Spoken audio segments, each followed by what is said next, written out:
ഇനി മുതൽ പുളി കുതിർക്കാനും പിഴിയാനും അരയ്ക്കാനും ഒന്നും സമയം കളയണ്ട. അപ്പോൾ 1 ടീസ്പൂൺ വീതം പച്ചമല്ലിയും കുരുമുളകും 1/2 ടീസ്പൂൺ ചെറിയ ജീരകവും 5 അല്ലി വെളുത്തുള്ളിയും ചേർത്ത് നല്ല പോലെ ഒന്ന് ചതച്ചെടുക്കാം. ഇനി ഇതിലേക്ക് നല്ല പഴുത്ത 2 തക്കാളി കൂടി ഇട്ട് കൊടുത്ത് കൈ വെച്ച് തന്നെ ഇതുപോലെ നന്നായിട്ടൊന്ന് അടച്ചു ചേർക്കാം. ഇനി കുറച്ച് കറിവേപ്പിലയും പുളിയും കൂടെ ചേർത്ത് കൊടുക്കണം. ഞാനിവിടെ സ്കോച്ചിൻ്റെ 100% നാച്ചുറൽ ആയിട്ടുള്ള വാളംപുളിയുടെ കോൺസെൻട്രേറ്റഡ് പേസ്റ്റാണ് ചേർത്ത് കൊടുക്കുന്നത്.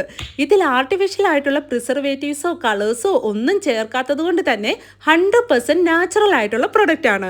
ഇതിപ്പോൾ വാങ്ങിയ പിന്നെ മീൻകറി വെക്കാനും സാമ്പാറിനും രസത്തിനും എന്തിനേറെ ചമ്മന്തിക്കൊപ്പം പോലും ഞാനിതാണ് യൂസ് ചെയ്യുന്നത്.